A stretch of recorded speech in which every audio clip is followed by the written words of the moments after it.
First thing we're going to draw is an egg shape.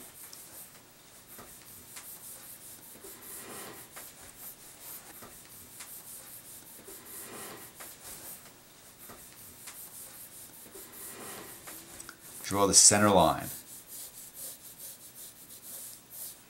And if you did it right, you should be able to fit a circle basically into it, but that's all aside. Anyway, so halfway, here's the top, here's the bottom, and halfway across between the two of them, think of it like the equator, is going to be the eye line. Try to watch your shapes. Try to keep it, look at from one side to the other, make sure they're pretty much symmetrical.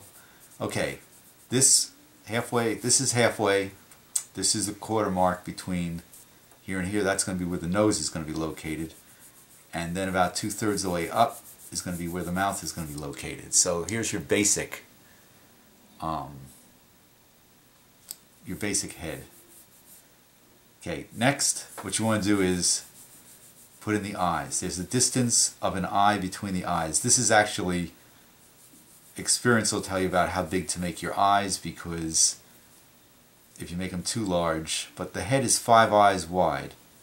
So you picture that, and then you square off the sides. So he stops looking like an alien. Alright, in this case I made it below the eye line a little bit, but what the heck. The nose, for a shorthand, start with a V. Next what we're going to do is the eyebrows. The eyebrows are like 1/3 this way or 1/4 this way, because they're a feature that are different on different people, and 1/3 this way, 1/4 this way. Alright, now getting a little more complex, going to briefly talk about the planes of the head. Where the eyebrows are, in an idealized situation, you think of it as that's where the plane change comes before the, here's the front plane, here's the side plane, here's the side plane, and then halfway between the halfway point gives you another quarter mark, and that is the front plane of the head. Okay, so, and also if a person has a full head of hair, that's where the hairline would go.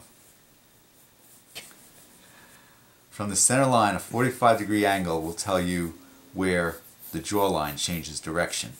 In this case, in a pretty much frontal view, it happens to be on the same line as the mouth.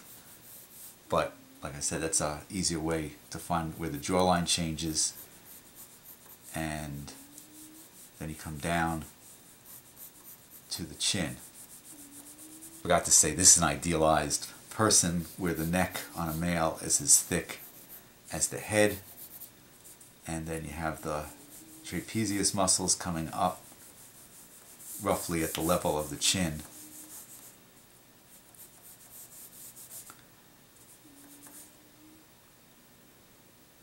Okay, now as far as other things, the nose is as wide as the inside of the eyes.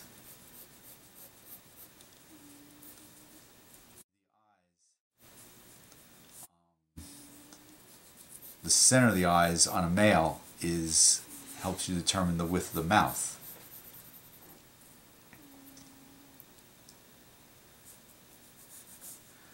Okay, the ears are in line with the eyebrows and the base of the nose.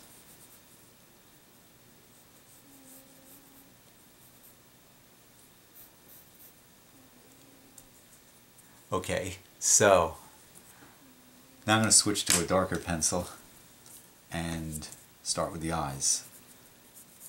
On a male, the eyes are more angularized, so it's 1, 2 long, and 3. Same thing on the other side, 1, 2 long, meaning not too long, but just, and 3. Then there's a relationship like this between the upper and lower, and the lower is just 1, and then a long one here for 2. Okay, so, and again, this type of relationship. Okay, now for the nose. This gets a little more complicated. You've got, here's the base of the eyes. You've got the V section, so you can actually draw a V, which gets overlapped by the bridge, which gets overlapped by the ball of the nose,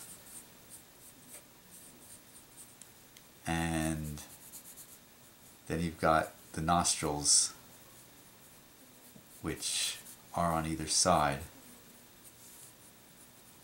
and then the base, here's the nostrils. So it's not looking too bad. Okay, so I'll do a close-up of these later, but here's the nose. And on a man, you don't really want to put the lips in too pronounced, but the upper lip is like a M stretched out, and there's that dip here, and the lower lip is like a U or a W stretched out. But like I said, on a male upper lip, if I had an eraser, you wouldn't really put in the upper lip because it looks kind of effeminate. So, cheekbones. First of all, I want to also point out something else.